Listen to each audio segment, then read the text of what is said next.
चरणों में साष्टांग दंड कुर्सी मंगा लो।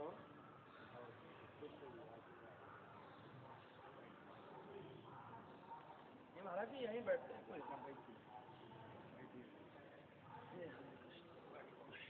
शुरू हो रही है वहाँ पर।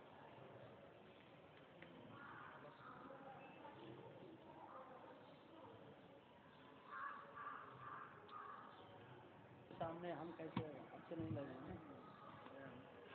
बात यह है मनुष्य की हैसियत से नहीं, आप कथावाचक हैं इसलिए आपका सम्मान होना चाहिए जी। पर मैं आपके पास कथावाचक की हैसियत से नहीं आया हूँ, ठाकुर जी हैं, ठाकुर जी हैं, दो ही हैं। शुरू मंदिर वाला आपको बता तो आप गणेश जब छोटे महाराज से नहीं है तो सोना नहीं निकलता है जी महाराज जी जी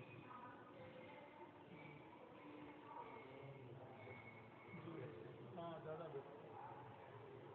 यहाँ पर वृंदावन में रहते जी वृंदावन में मैं निम्बार्क संप्रदाय से हूँ। पूज्य श्री श्रीजी महाराज इच्छा हुई महाराज को दर्शन किया जाए, आए हैं आप यहाँ पर कथा बर्मा, जावा, सुमात्रा, इंडोनेशिया। इधर जो है वहाँ तक इंडोनेशिया में भी 90% जो है हिंदू मुसलमान बन गया है, लेकिन नाम आज उनके हिंदू के जैसे हैं।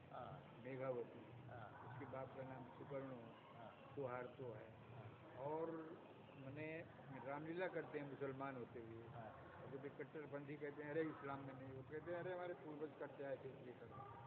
तो आज भी वहाँ हर एक के घर में रामचरितमानस मिलेगा। अच्छा, मुसलमानों के घर। ये मैंने कहने का तात्पर्य कि वहाँ तक इसकी सीमा थी जी महाराज। और इधर अफगानिस्तान, बलूचिस्तान, ईरान तक थी। ये पहले ही कट गया है। और आपके और हमारे समय में कश्मीर कट गया, सिंध कट गया, पंजाब कट गया। सीमाएँ सिकुड़ती जा रही हैं। और यहीं आप देख रहे हैं कि मुसलमानों की जो है सीमाएँ विस्तार कर रहे हैं जी महाराज। उनका अलग अलग देश जो है बढ़ते जा रहे हैं। आज केवल इस्लाम को धरती पर आए हुए 1400 वर्ष हुआ है। 1400। लेकिन 1400 वर्ष में आज उनका जो विस्तार है, ये विश्व में करीब करीब जो है 60-65 देश जो मुस्लिम राष्ट्र हैं, छोटे बड़े। और इस तरह से बढ़ते जा रहे हैं। क्यों? क्या विशेष है कि उनमें जो है छुआछूत नहीं है। आज 1 लाख हिंदू मुसलमान बन जाए तो कहेंगे आओ एक थाली में, कोई भेदभाव नहीं, इसलिए उनकी संख्या बढ़ रही है। उनमें जातिवाद नहीं है, शिया सुन्नी है, बहुत सी जातियाँ हैं, लेकिन खान पान में कहीं भेद नहीं है, छुआछूत नहीं है। तो इसलिए वो सर्वाइव कर रहे हैं, उनका विस्तार हो रहा है।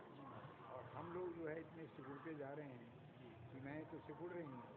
अब देखिए इस देश की गुलामी का कारण रहा है, इस देश में अनेक राजा रहे, ये साले अपने राज्य के विस्तार के लिए आपस में लड़ते रहे। और जो हारता था वो मुसलमानों को बुलाता था। जैसे 17 बार मोहम्मद गजनी इस देश को लूटने के लिए 17 बार आए जी। एक बार भी ये सब राजाओं ने मिल करके उसको सबक सिखाया था, दूसरी बार हिम्मत नहीं, जिसने जगन्नाथ का मंदिर तोड़ा था।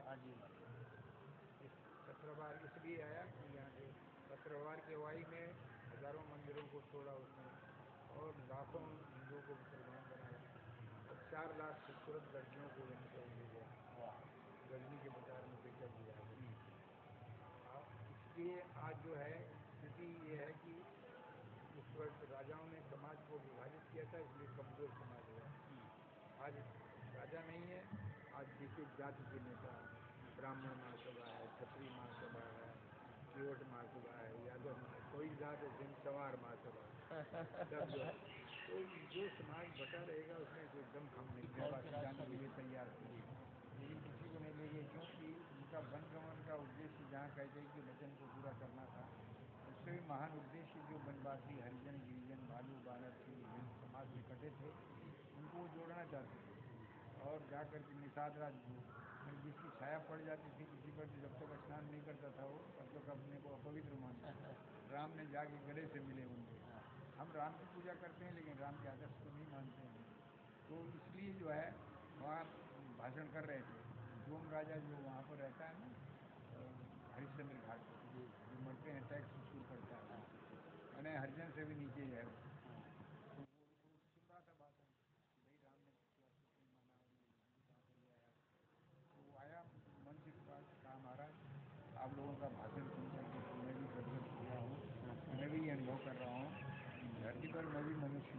की छाया जिसके ऊपर पड़ जाती थी, जब तक वो स्नान नहीं करता था अपने को पवित्र मानता था। आज आप लोगों का भाषण सुनकर, अब उसमें भाषण ना केवल लोग भाई राम के आदर्श को हम मानते हैं, वो अछूत जो है समाज में धर्म का अंग नहीं है, तो चाहे परीक्षा के लिए कहा हो, उसने केवल भाषण दे रहे हैं कि प्रैक्टिकल कहा महाराज कल सब लोगों का भोजन हमारे यहाँ होगा, माताओं को हमने ये बनावटी बात दूसरे को बकाने के लिए कह रहे हैं, तो भोजन बनाओ हम लोग आएंगे खाने। दूसरे दिन जो है 50-60 आदमी जो है बड़े प्रेम से भोजन बनाया और पूरी तरकारी सब्जी उब्जी उसकी पत्नी परोस रही थी, उसके आँख में आंसू थे। हम लोगों ने कहा क्यों होती है, अरे यार कुछ तो होना चाहिए, धर्माचार्य तुम्हारे यहाँ हमारा बनाया हुआ तुम्हारे घर में भोजन कर रहे हैं, हमारे इतिहास में ये नई चीज़ हो रही है तुम्हारे यहाँ। उनका नहीं महाराज जी, इसलिए नहीं, मैं दुख नहीं है, ये सुख के आंसू हैं। मैंने कभी सोचा भी नहीं था देश के धर्माचार्य कभी आकर हमारे घर में हमारा बनाया हुआ। और उसके बाद उसने नोट की गड्डी निकाला, वो सारी पत्रकार, क्योंकि भारत के लिए नई चीज़ हो रही थी कि डोम राजा के यहाँ जो है धर्माचार्य भोजन कर रहे हैं, तो सब पत्रकार आए थे। हमने कहा देखो इतना मत लो, ऐसा नहीं, ये पत्रकार इतने ही लिख देंगे कि साधुओं को पैसे के लालच में जाते हुए वहाँ खिला देंगे, पैसे के लालच में डोम राजा के यहाँ खा लिए सब साधु। इसे आज उनसे भी समझाया कि आज मत दो, सब बैठे थे। तो कहने का तात्पर्य ये है कि देश के धर्माचार्य जो समझते हैं, देखिए हमें भगवान राम की सेवा में कोई मनुष्य सब बन बात उनकी सेना की सिपाही रहे। तो कहने का तात्पर्य ये है कि राम ने जो आदर्श हमारे सामने रखे हैं हम नहीं मानते हैं, राम कथा करेंगे सब करेंगे। कल मेरा उद्देश्य वही रहा, मेरा उद्बोधन उसी के मध्य में था। बिल्कुल होना चाहिए, ये जो है देखो हिंदू यदि बिखरा रहेगा, 5 बीवी हैं लिखी हुई हैं, एक बच्चा भी तोड़ सकता है ताकत गया अपने अपने संगठनों में बंध गया है। अगर हम एक हो जाए तो क्या मजाल किसी भी हमको नुकसान। राजनीति में बांट दिया है इसको, तो जो है जात पात में बांटा है, अन्य नहीं हुआ। आज भी राम कृष्ण भगवान शंकर के मंदिरों पर मौजूद हैं, आज भी हम उनका उद्धार नहीं कर सके। ये स्वतंत्र भले मन का लड्डू खा लीजिए आप कि हम स्वतंत्र हैं, लेकिन स्वतंत्रता की जो परिभाषा है वो तो लागू नहीं है हमारे ऊपर, क्योंकि आज भी देखिए मुसलमान को इस देश में 4 शादी की छूट है, हिंदू एक से दूसरी शादी करेगा उसकी सजा है 2 वर्ष से लेकर के 5 वर्ष तक, और 1 से 2 बच्चे ज़्यादा नहीं पैदा कर सकते हैं, नहीं कर सकते। उनके लिए जो है इसीलिए कहा गया है ना कि जो हर 10 वर्ष में जनगणना होती है, जनगणना के जो आंकड़े हैं तो ये बताते हैं कि उसमें जो है हिंदुओं की वृद्धि जो है डबल हो गया। ये सरकार के आंकड़े हैं, जी सरकारी आंकड़े, इसलिए उनको जो है 4 शादी की छूट है। जी बच्चे पैदा कोई प्रतिबंध नहीं, मुसलमान खुलेआम कह रहा है कि अधिक से अधिक बच्चे पैदा करो। हमारा नारा है महाराज, हमके बच्चे ज़्यादा उतने ही अच्छे, वोट बढ़ेगा देश बचेगा, देश बचेगा हिंदू बचेगा, हिंदू बचेगा तो राष्ट्र बचेगा।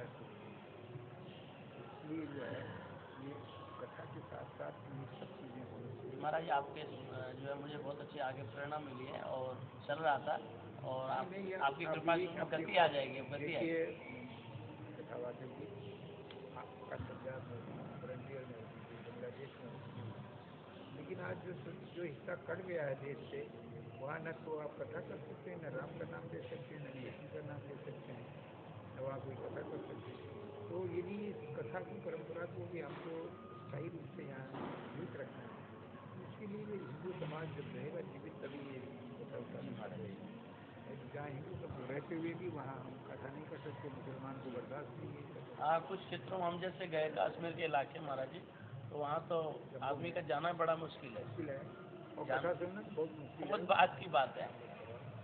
वही महाराज जी आप सिंध में नहीं कर सकते हैं, हालांकि कुछ हिंदू वहाँ भी हैं, लेकिन डर के मारे नहीं करा नहीं सकते, कोई जाना ही नहीं चाहता। पंजाब में महाराज जी 93 में गया, बड़ी अराजक पंजाब किस्ती के पत्रकार आए, धीर अहमद सर, तो वहाँ वो फगवाड़ा कथा चल रही, कहने लगी कि महाराज जी एक प्रश्न है हमारा में चाहिए कि जब यहाँ अराजकता थी तो संत यहाँ नहीं आए, पर अब शांति होने लगी, संत बड़े आके का उपदेश कर रहे हैं, जब क्यों नहीं आए थे? तो हमने उनको एक ही बात कही, उन संतों को हो सकता है जीवन से प्यार होगा, राम जी से प्यार कम होगा। और मैंने कहा मैं तो 93 वहाँ महाराज जी 93 में गया था, मुझे आतंकवादियों ने घेर लिया। तो मैंने कहा था कि जो अराजकता है उससे कभी आज़ादी नहीं मिलती है, क्रांति होनी चाहिए, अराजकता नहीं होनी चाहिए। मुझे भटिंडा फिरोजपुर में घेर लिया गया। शासन भी वहाँ मजबूत हो, कहीं तो अराजकता तो नहीं। बात है कि हिंदू अल्पसंख्यक हो गया है। जी महाराज जी, हाँ कब बहुत अच्छे। यहाँ भी हिंदुओं में दशा है, कोई अच्छी नहीं है। जी महाराज। अब देखिए वही स्थिति पुरानी हो गई, औरत वाला अध्यापक रख दिया साधारण एजुकेशन में, हाँ लड़कियों को जो है साइकिल दे दिया, भाई ये साइकिल स्कूल जाने के लिए। मतलब ये है कि उनको खुश करने के लिए वो सब कुछ जो है करते हैं, खजाना खाली कर दिया।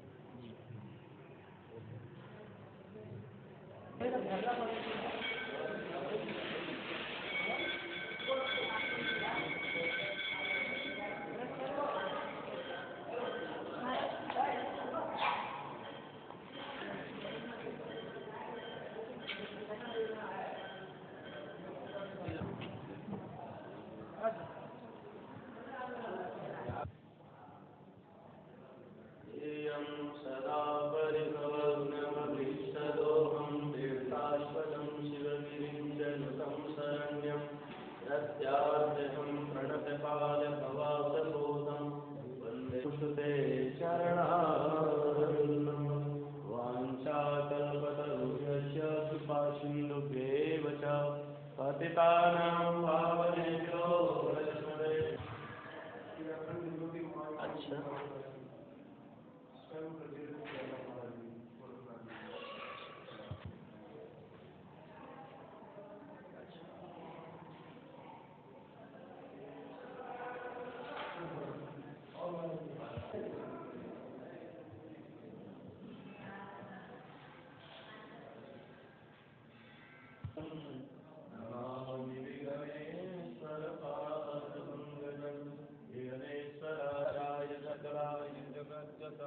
नागाननाय श्रुतयज्ञविभूषिताय गौरीसुताय गणनाथ नमो नमः।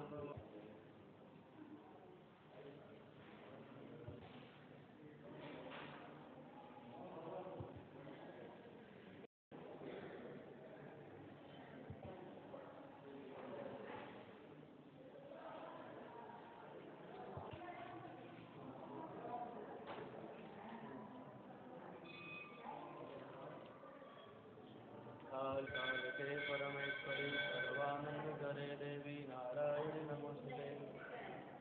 सर्वमंगल मांगल्ये शिवे सर्वार्थ साधके शरण्ये त्र्यंबके गौरी नारायण।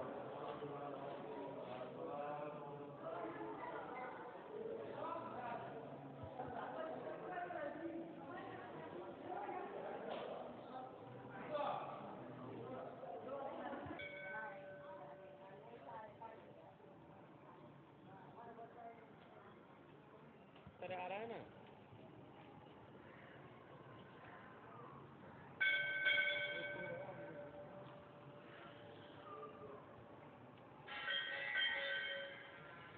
देहं धनुजवनकृशां ज्ञाननामाग्रगण्यं सकलगुणनिधानं प्रियभक्तं पातजातं नमामि। श्रीमती महाराज की जय। बहुत लंबा है।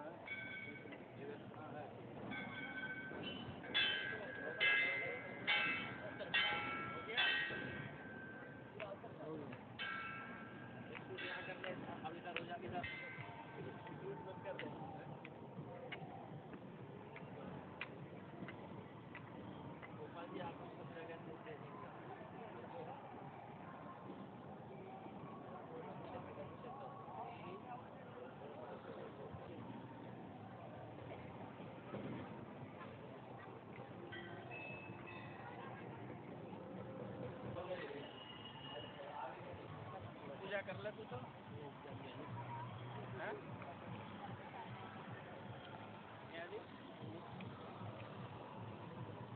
ड्रामा कर रहा हूँ, पूजा कर रहा हूँ।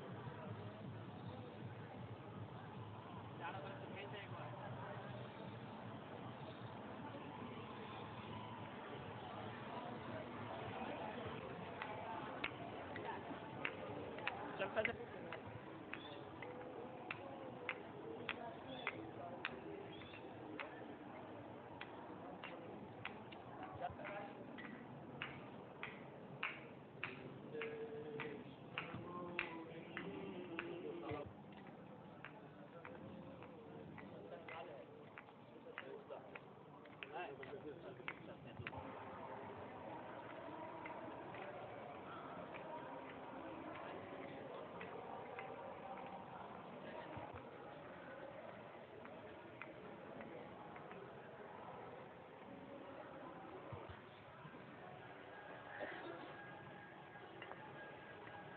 तो नहीं, ये तो जर्सी गाय जर्सी नहीं, जर्सी है।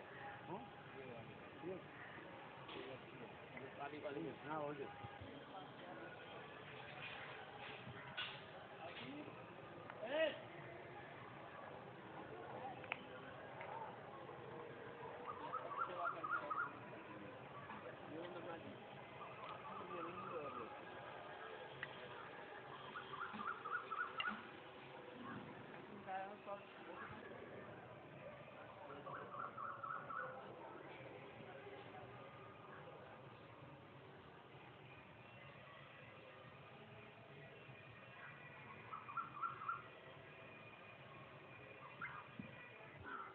खिला दे, कहाँ करे बोला?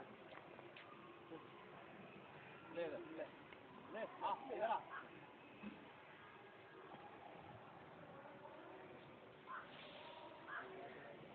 ले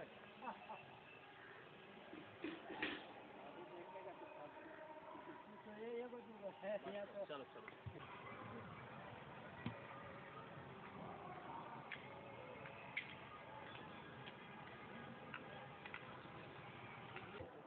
कैमरा ऑन रख, तू चढ़ता चला जा।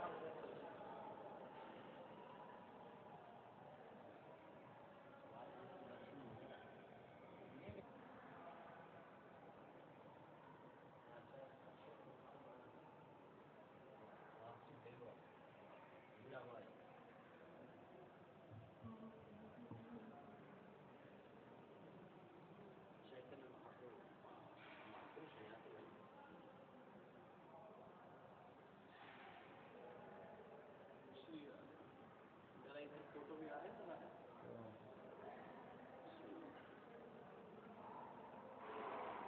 अच्छा बना है, अच्छा है, अच्छा है, बात अच्छा है। नंबर और इंदर को क्या थे, मैंने कहा लिखी है।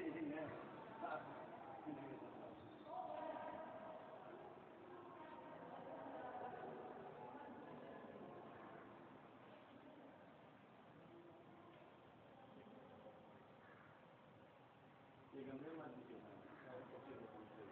सभी भौतिक विद्या से आसमान में। अच्छा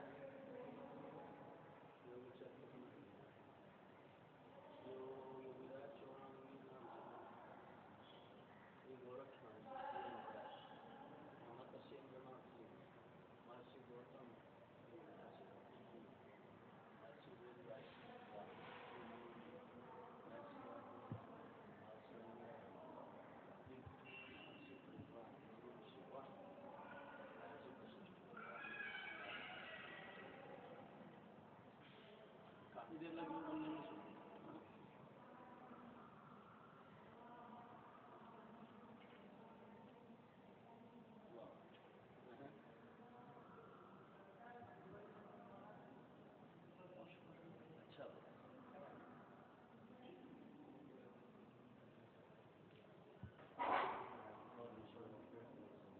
भगतन रखवारे यमुना तटी राशि रचैया की आरती कृष्ण कन्हैया की। हर हर मुरली बजैया की आरती कृष्ण कन्हैया की। कृष्ण तुम अर्जुन के प्यारे श्याम हो भगतन रखवारे। तुम अर्जुन के प्यारे श्याम हो भगतन रखवारे। यमुना तटी राशि रचैया की आरती कृष्ण कन्हैया की। हर हर मुरली हरि हरि बोल कृष्ण कन्हैया की। कृष्ण तुम कंसासुर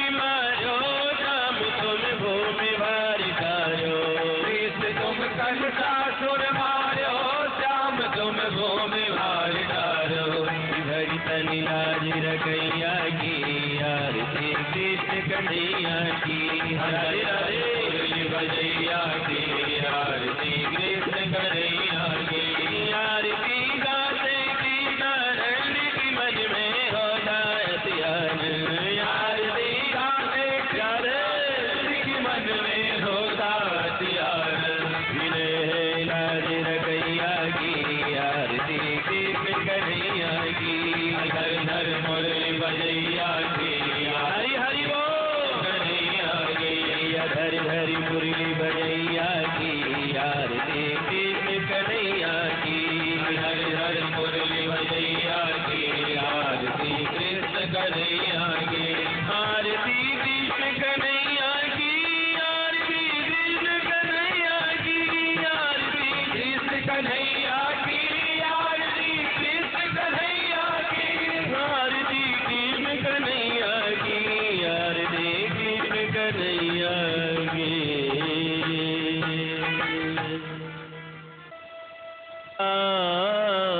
स्वरूपिणं कलातमानं निकुञ्जस्थं गुरुरूपं सदा भजे।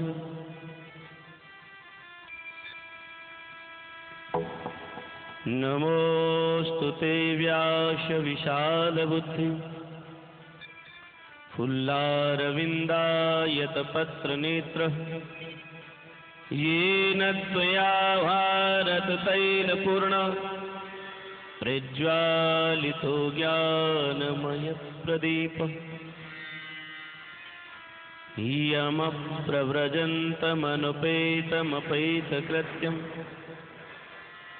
द्वैपायनो विरहकातर्या जुहाव, पुत्रेति तन्मयतया तरवो वनेदु, तं सर्वभूतहृदयं मुनिमानतोऽस्मि। ध्येयं सदा परिभवग्नमभीष्टदोहं, तीर्थास्पदं शिवविरिञ्चिनुतं शरण्यं। भृत्यार्तिहं प्रणतिपालिभवाब्धपोतं, वन्दे महापुरुषते चरणारविन्दम्।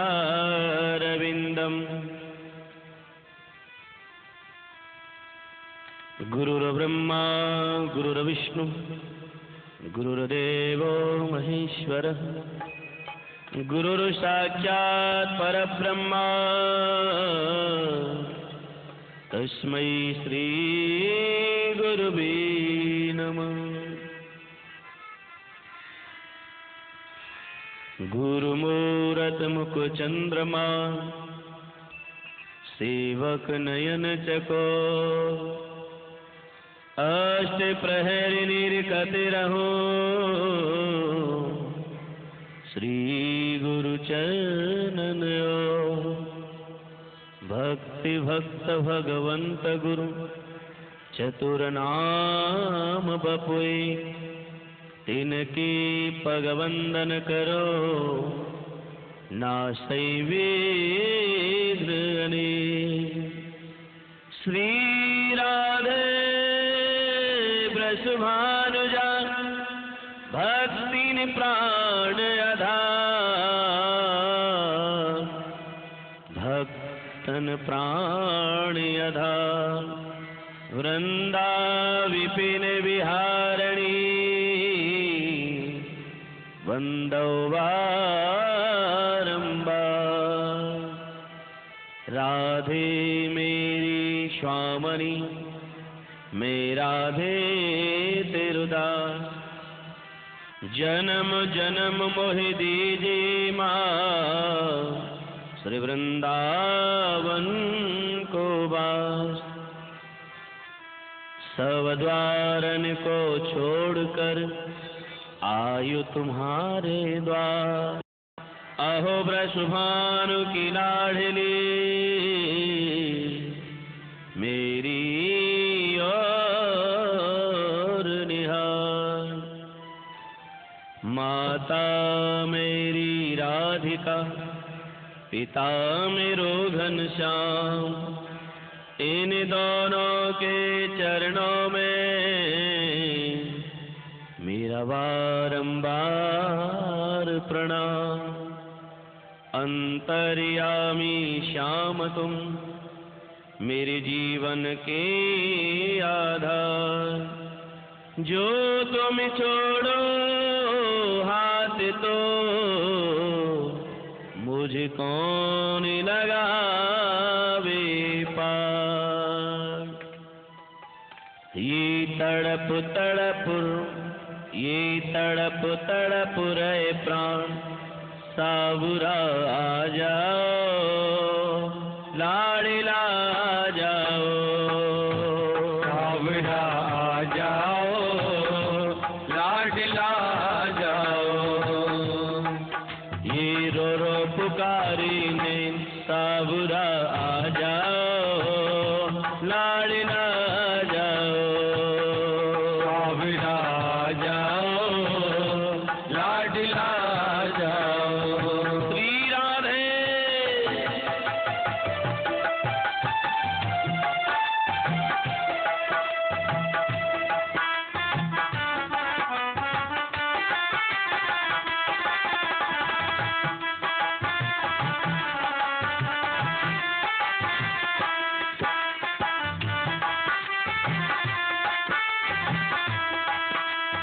ओ सावरा आ जाओ लाडला आ जाओ, सावरा आ जाओ लाडला आ जाओ। रो पुकारी ने सावरा आ जाओ लाडला आ जाओ, सावरा आ जाओ लाडला आ जाओ।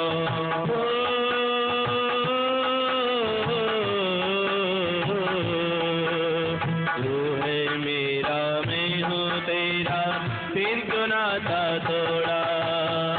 तू तेरा तू है मेरा, फिर क्यों नाता तोड़ा। तू है मेरा मैं हूँ तेरा, फिर क्यों नाता तोड़ा। तू है मेरा मैं हूँ तेरा, फिर क्यों नाता तोड़ा। एक बारी तो आकर कह दे,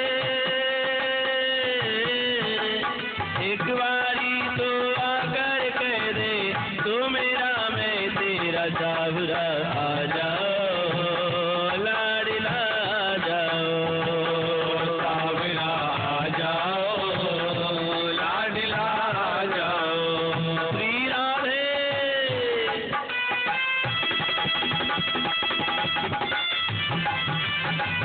हरि बोल।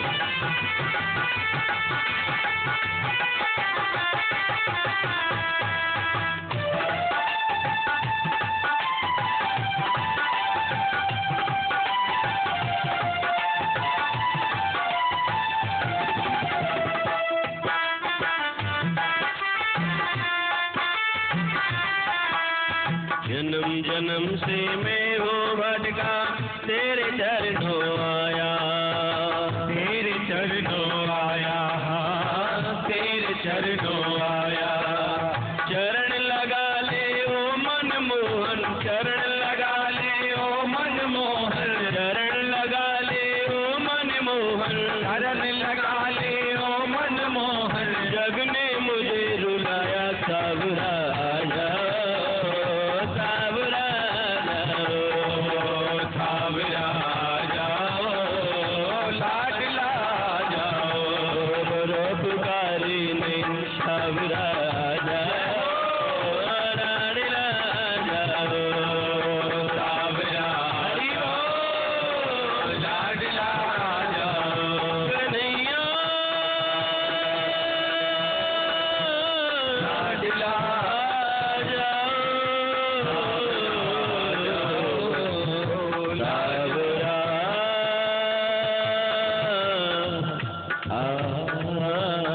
जाओ। बोलिए वृंदावन बिहारी लाल की जय। श्री सद्गुरुदेव भगवान की जय। श्री हनुमान जी महाराज की जय। भागवत भगवान की जय। श्री गुरु गोरखनाथ जी महाराज की जय। श्री कबीरदास जी महाराज की जय। गौ माता की जय। भारत माता की जय। जय जय श्री राधे।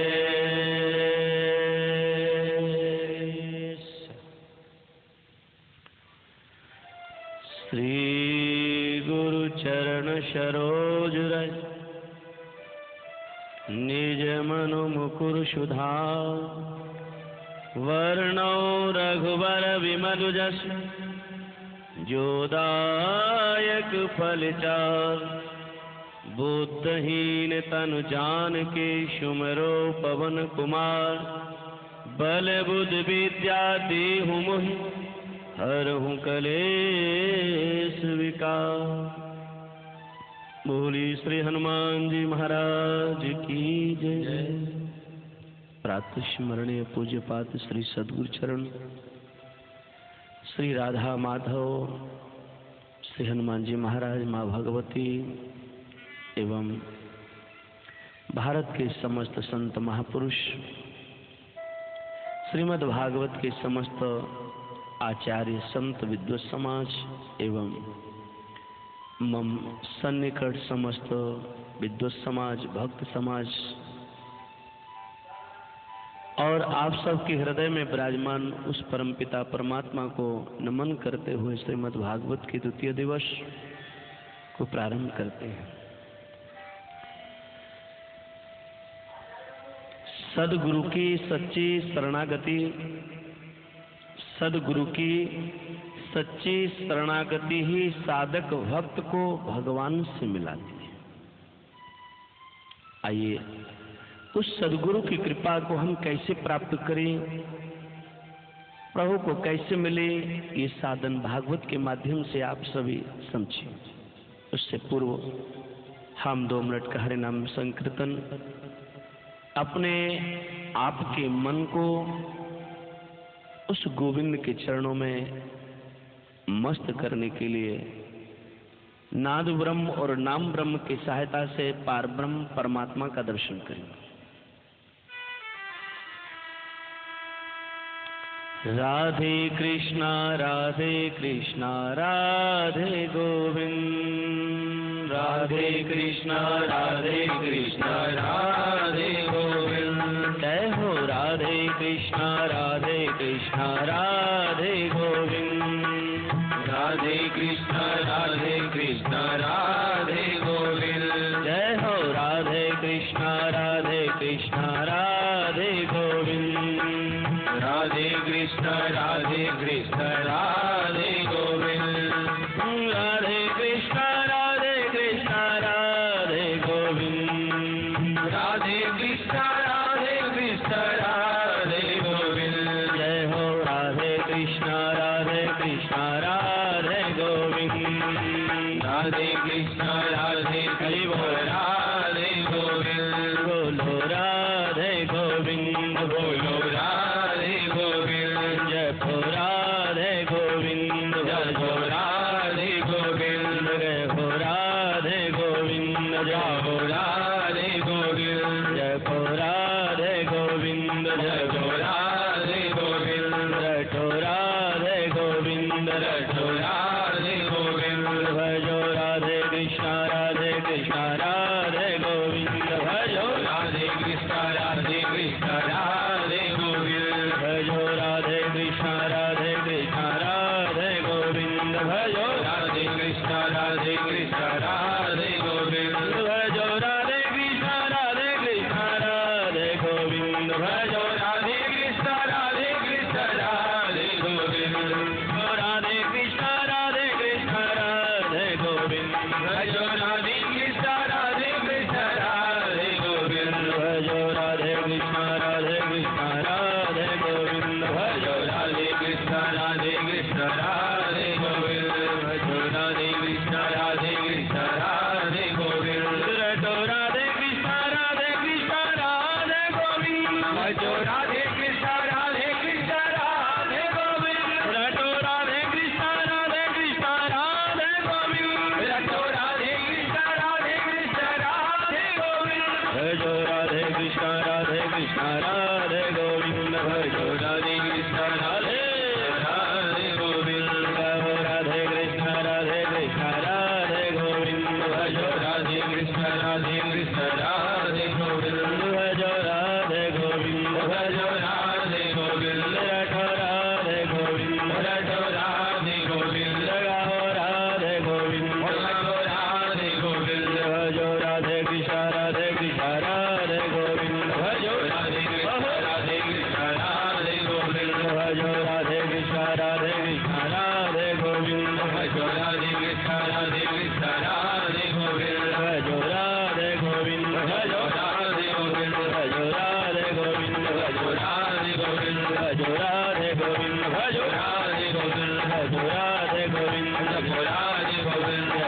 के बिहारी लाल की जय।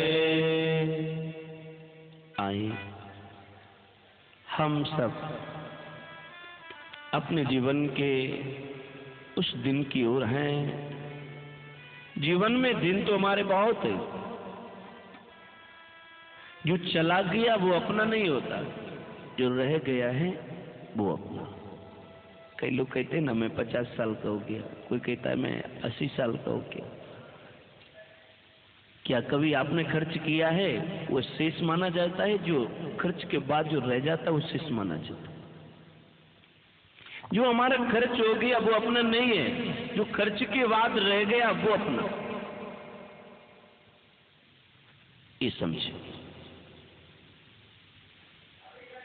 हमारा जो जीवन शेष रह गया है वो अपना है, जो गया वो अपना नहीं।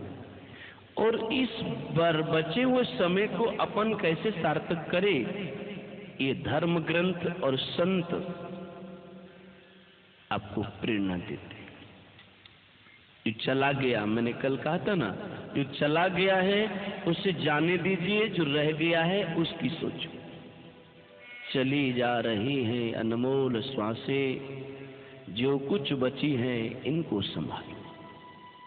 जो मेरी श्वासें, मेरा जीवन, मेरा जो समय चला गया उसकी हम चिंता छोड़कर उनसे कुछ शिक्षा लेकर और चलने वाले समय को सार्थक बनाएं। जब ये मेरा समय सार्थक हो जाएगा तो आने वाला पल अपने आप अच्छा हो जाएगा। जिसका वर्तमान अच्छा उसका भविष्य अच्छा, उसका भूत अच्छा, और जिसका वर्तमान खरा उसका भूत बेकार, भविष्य बेकार। श्री परीक्षित जी महाराज ने अपने वर्तमान को श्रेष्ठ बनाया, और जिस वर्तमान समय का लाभ मिला भूत भी और भविष्य भी। तुम्हें भागवत के माध्यम से, व्यासपीठ से आप सबको इतना ही कहूंगा कि आप हम सब अपने उस समय, उस पल को सार्थक बनाएं। जीवन का दूसरा दिन, मैंने कहा जो कल गया वो आज नहीं आएगा, और आज जो जा रहा है वो कल नहीं आएगा। एक बार एक राजा शिकार करने के लिए गए। उनको प्यास लगी, पानी पीने के लिए एक संत का कमंडल रखा हुआ, उससे लिया, पानी पी लिया। क्यों? कि प्यास से प्राण तड़प रहे थे। जब हमारे प्राण तड़पने लगे, जिस वस्तु के लिए मिल जाए तो भगवान है जी, हमको जब उसको जल मिला, प्राण बच गए। संत ने आकर राजा का हाथ पकड़ लिया और कहा क्या कर रहे हो भाई? महाराज जल पीकर प्राण बचा रहा। संत जी ने कहा अगर मैं अपना जल न पिलाऊं तो क्या होगा? कि महाराज प्राण निकल जाएंगे। और आप मेरा जल नहीं पीते तो क्या होता? बोले प्राण निकल गए होते। और अब अगर जल नहीं मिलेगा तो क्या होगा? बोले फिर प्राण निकल जाएगा। तो संत ने उस राजा को कहा मेरे भाई, जैसे तेरे जल पिए बिना प्राण निकल जाते और जो नहीं पिएगा तो भी निकल जाएंगे, ऐसे जो चले गए उसकी चिंता तू छोड़, जो शेष बच गया उसकी चाह रख। और हाँ, उसी प्रकार से अगर साधक मनुष्य हम सब ये निर्णय कर ले कि परमात्मा के बिना हमारा जीवन सफल नहीं हो सकता, न कभी पहले किसी का हुआ है, न अब होगा, न होने वाला है, ये सब जानते हैं। मैं बात कर रहा था, रामायण में पढ़ता हूँ, गीता में पढ़ता हूँ, भागवत पढ़ता हूँ, शिव पुराण पढ़ता हूँ, कबीर वाणी पढ़ता हूँ। मैं सभी धर्म ग्रंथों को पढ़ता हूँ, सुनता हूँ, परंतु क्या नहीं करता? राम मानता हूँ, कृष्ण मानता हूँ, ग्रंथ मानता हूँ, परंतु राम की आदर्श पर नहीं चलता और रामायण की बात नहीं मानता, भागवत की बात नहीं मानता, तो साहब मानने का फायदा क्या है? अगर रामायण पढ़ने के बाद, गीता पढ़ने के बाद भागवत पढ़ने के बाद हम उनके आदर्श पर नहीं चले, उन चरित्र को सुनने के बाद चरित्र निर्माण नहीं किया, तो समझे कि हमने ग्रंथ सुना ही नहीं। ये चरित्र निर्माण के लिए है। किसके लिए है? चरित्र निर्माण। इस आईने को देखने के बाद चेहरा न सवारा जाए तो समझो आईना नहीं देखा, और चरित्र श्रवण के बाद अगर चरित्र न सुधारा जाए तो समझो चरित्र श्रवण नहीं किया। मैं उन विद्वानों में से नहीं हूं, उन उपदेशकों में से नहीं हूं जो कहा जाए। मेरा जीवन का स्वयं का लक्ष्य है। कई शब्द ऐसे कई बार मुझे भी टच कर जाते हैं और मैं प्रयास करता हूं उनको सुनकर समझकर अपने जीवन में उतारूं। तो मैं आपको यही कहूंगा कि आप अपना समय निकाल कर यहाँ आए, काम धंधा छोड़ के आए, तो आप सब लोग सुनने के बाद चरित्र निर्माण करिएगा। चरित्र भजो राधे कृष्ण राधे गोविंद।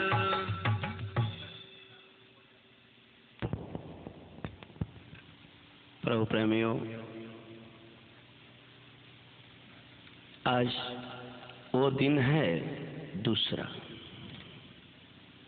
भागवत में भक्ति, ज्ञान, वैराग्य है, और हम चर्चा कल कर रहे थे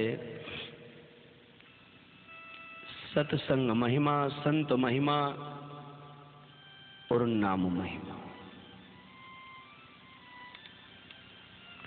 और अपने राम जी को क्या प्रिय है वो हमने बता ही दिया। राम भजन का फल राम कृपा, और राम कृपा का फल संत कृपा, और संत कृपा का फल सत्संग, और सत्संग का फल विवेक, और विवेक का फल। जब आपको विवेक होने लग जाए ना अपने आप में, तो समझ लो कि अब आप पर सत्संग अब असर कर रहा है। कई लोग होते हैं ना, बरसों से सत्संग सुन रहे, विवेक जगा ही नहीं, तो समझ ले कि उनको अभी सत्संग का असर प्राप्त नहीं हुआ। सत्संग का जो असर होने लगे तो उसका प्रमाण है, पहचान है कि आप में विवेक पैदा होने लगे। विवेक निकलने लगे, विवेक आने लगे, विवेक की बात समझने लगे, तो समझ लो कि भाई मुझे सत्संग असर कर रहा है। वर्षों से एक साधक ने प्रश्न किया कि उपदेशक वर्षों से कथा कर रहे हैं और वर्षों से श्रोता सुन रहे हैं, और सुनते सुनते क्या ये ऊब नहीं रहे क्या? एक पिक्चर को बार बार देखे तो उससे लोग ऊब जाते हैं, एक नेता को देख के बार बार ऊब जाते हैं, इच्छा करते हैं कि इस बार तो किसी और को वोट देना चाहिए, और देना भी चाहिए, परिवर्तन है ना। इसे देख लिया पर दूसरे के देखने की चाहत, तो दूसरा देख लिया, तीसरे की चाहत होती है, देखते रहो। क्योंकि जनता, समाज, ये देश अगर एक जगह रहने लगेगा तो गंदगी होने लगेगी, गंदगी करने लगेंगे। इसीलिए चलाई मान रखिए, नदी का पानी चलता रहता है इसीलिए ताजा तरीन रहता है, पर गड्ढे का पानी एक जगह भरा रहता है, गंदा हो जाता है। ऐसे ही समाज को आगे बढ़ते रहना चाहिए, देश को आगे बढ़ते रहना चाहिए। अगर एक व्यक्ति एक जगह रहेगा तो उसमें गंदगी आ जाएगी, उसमें दोष पैदा होने लग जाएंगे। जल की तरह, नदी के जल की तरह प्रवाहित रखो, आया उसे विदा करो, फिर दूसरे का स्वागत करो, दूसरा आया उसको स्वागत करके उससे विदा करो, फिर तीसरा। एक का बार बार ऐसा नहीं, दो लाइन में खड़े हुए उनका स्वागत करते नहीं, एक का ही हम माला पहना है, बिल्कुल नहीं।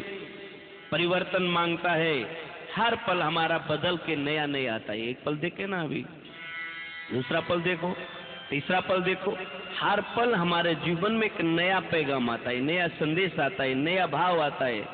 जो पहला पल था वो अब नहीं, अब है वो फिर नहीं, फिर आएगा वो फिर नहीं। जो हम चाहते वो कभी नहीं होता, पर कृष्ण चाह रहे वो जरूर होता है। मन चाहे न होते, हरि चाहिए हो। हम जो चाहते वो कभी नहीं होता, पर जो मेरे कृष्ण चाहते हैं वो जरूर होता है। ये सत्य है ना। जब होता वही है तो हम काहे सोचते हो। हमारे हे श्री सर्वेश्वर, सर्व जगत ईश्वर सर्वेश्वर, हमारे हैं श्री सर्वेश्वर, हमें किस बात की चिंता। हमारे हैं श्री सर्वेश्वर, हमें किस बात की चिंता। हमारे हैं श्री सर्वेश्वर, हमें किस बात की चिंता। हमारे हैं श्री सर्वेश्वर, हमें किस बात की चिंता। हमें किस बात की चिंता, हमें किस बात की परवाह। किस बात की चिंता, हमें किस बात की परवाह। हमारे हैं श्री सर्वेश्वर, हमें किस बात की चिंता। हमारे हैं श्री सर्वेश्वर, हमें किस बात की चिंता। शरण में रहे उनकी, हमें किस बात की परवाह। शरण में रहे उनकी, हमें किस बात की परवाह। न खाने की, न पीने की, न जीने की, न मरने की। खाने की, न पीने की, न जीने की, न मरने की। न खाने की, न पीने की, न जीने की, न मरने की। खाने की, न पीने की, न जीने की, न मरने की। हमारे प्रभु को रहती है हमारी हर बात की चिंता। हर बात की चिंता, हर बात की चिंता। उन्हीं को रहती है हरदम हमारे हर बात की चिंता। हर बात की चिंता। हमारे हैं श्री सर्वेश्वर, हमें किस बात की चिंता। हमारे हैं श्री सर्वेश्वर, हमें किस बात की चिंता। हमारे हैं श्री सर्वेश्वर, हमें किस बात की चिंता। हमारे हैं श्री सर्वेश्वर, हमें किस बात की चिंता। हमें किस बात की चिंता, हमें किस बात की परवाह। हमें किस बात की चिंता, हमें किस बात की परवाह। हमारे हैं श्री सर्वेश्वर, हमें किस बात की चिंता। हमारे हैं श्री सर्वेश्वर, हमें किस बात की चिंता। क्या ख्याल है आपका? जिनके प्रभु हैं उनको चिंता नहीं करनी चाहिए। चिंता उनको करनी चाहिए जिन्होंने प्रभु को अपना नहीं माना है। जिन्होंने प्रभु को अपना मान लिया है, प्रभु को अपना मानते हैं, तो मेरा यही संदेश है, वो हर चिंता छोड़ करके उनकी प्रेरणा से कर्म करो। अब ऐसा मत कर देना कि कर्म करना ही बंद कर दी ना। वेदों के निर्देशानुसार, पुराणों के निर्देशानुसार, शास्त्रों के निर्देशानुसार कर्म करते रहें।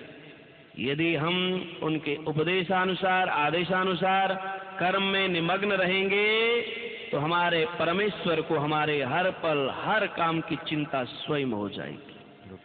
जब बच्चा छोटा होता है तो माँ को चिंता रहती है, माँ को चिंता रहती है, पर जब बच्चा बड़ा हो जाए तो सच बताओ माताओं, चिंता रहती है?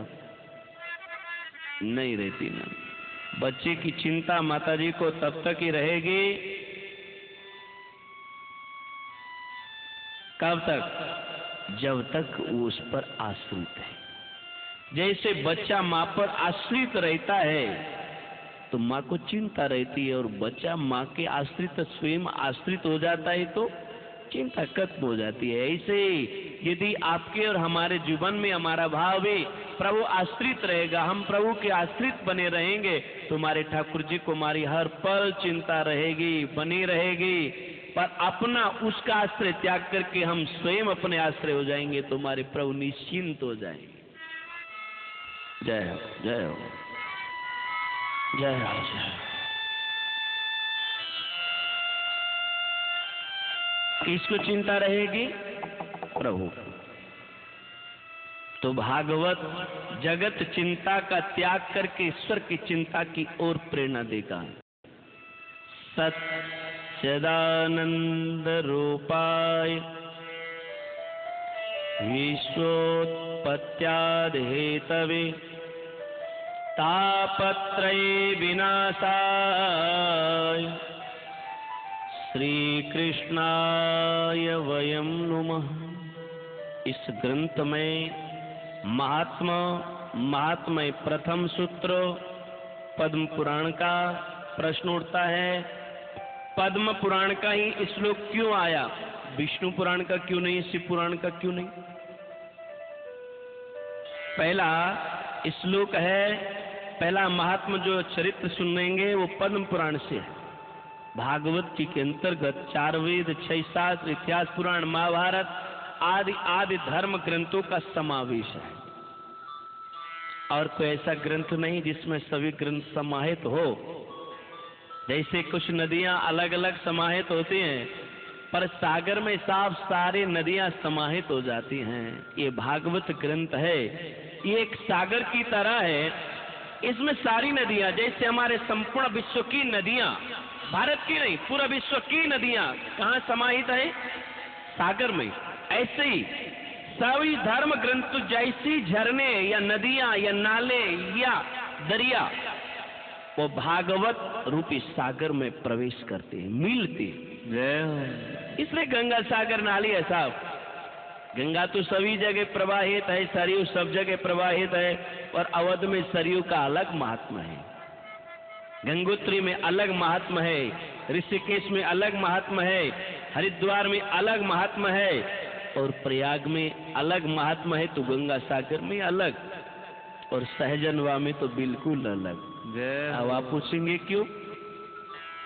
क्यों आकृति सुधारी जाती है?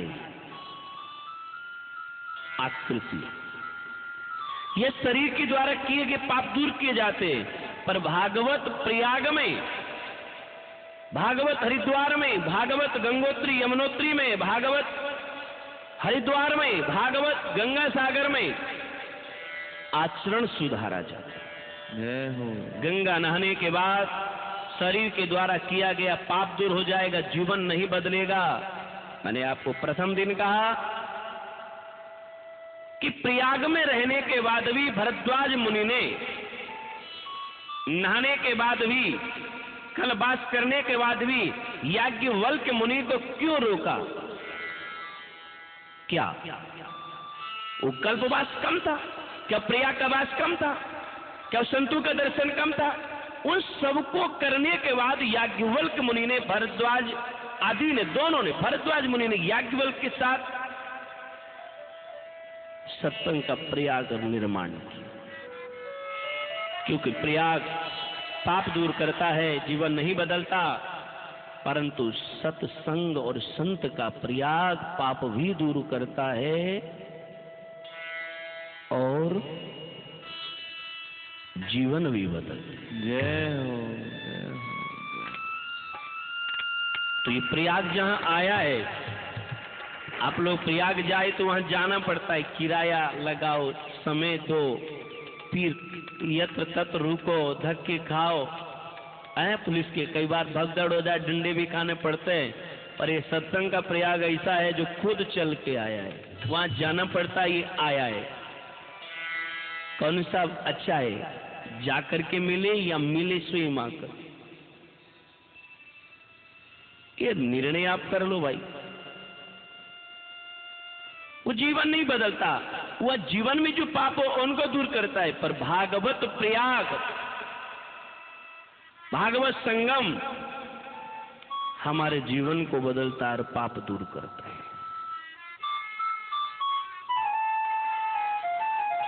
कुछ तीर्थ ऐसे हैं जो एक बार ही मान्य है। मकर संक्रांति जब आती है तो हमारे भारत के लाखों की तादाद में, करोड़ों की तादाद में जाते हैं गंगा सागर। तो ऐसा बोलते जाते हैं, और तीर्थ बार बार गंगा सागर, क्या अर्थ है हा? और तीर्थ बार बार गंगा सागर क्यों एक बार? जैसे गंगा माँ अनेकों क्षेत्रों से निकलती है, फिर आगे दर्शन दे जाती है, फिर आगे जाती फिर दर्शन दे जाती है, मिल जाती है। पर गंगा जब सागर में मिल जाती है तो फिर क्या बन जाती है? सागर बन जाती है। वो गंगा नहीं रहती। गंगा सागर मुक्ति द्वार है, मोक्ष द्वार है। अन्य जगह नहाओ, घर चले जाएंगे, काम चलेगा। पर गंगा ने जैसे अपने आप को संसार की यात्रा करते हुए अपनी यात्रा को सागर में विराम दे दिया है, मन मुक्ति को प्राप्त किया है, ऐसे ही वहां जाने वाले साधक को क्या करना है? गंगा सागर जाना नहीं, और जाना तो फिर आना नहीं। पर हमारे भारत के तो करोड़ों लोग जाते हैं, जितना जाते हैं उतना ही लौट आते हैं, कोई रहता ही नहीं। जरा हम समझें, मुक्ति के द्वार को भी छोड़ करके फिर संसार में आ जाए तो हम तो गंगा से भी महान हो गए साहब। अन्य जगह जाना, आ जाना, पर गंगा सागर जाना, जैसे गंगा सागर में समाहित होने के बाद अपने अस्तित्व को, अपने रूप को समाप्त करके वो सागर बन गई, ऐसे तुम भी वहां जाना तो आत्मा रूपी गंगा को, आत्मा रूपी प्रभा को परमात्मा रूपी सागर में समाहित कर देना। जय हो। अपने आप की आस्था। पर हमारे लोग तो जितने जाए उतने ही आ जाए। अर्थ है इसका, और तीर्थ बार बार गंगा सागर एक बार। कितनी बार? आप लोग कितने लोग गंगा सागर जा चुके हैं? गए आप ही, लौट आए। गंगा सागर गए और लौट आए। क्या ख्याल है आपको, आना चाहिए था कि नहीं?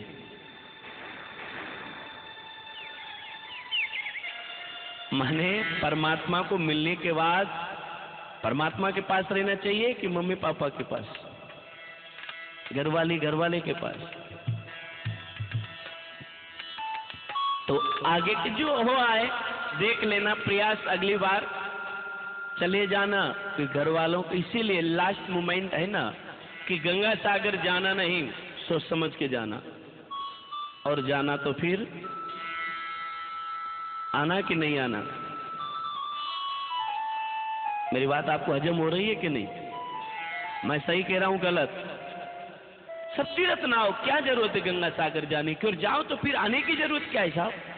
अरे मुक्ति के लिए तो सब काम कर रहे हैं ना सारी दुनिया। अभी प्रयाग में संतों से पूछा जा रहा था, आने वाले लोगों से पूछा जा रहा था, आप किस लिए आए? कि मुक्ति के लिए। कल बात किस लिए कर रहे हैं? मुक्ति के लिए, मोक्ष के लिए। सभी लोग मुक्ति मोक्ष के लिए काम कर रहे हैं। जहां पर मुक्ति स्वयं रहती है, मोक्ष वहां रहता है, और वहां से भी तुम आ जाए तो फिर गलत बात है। अर्थात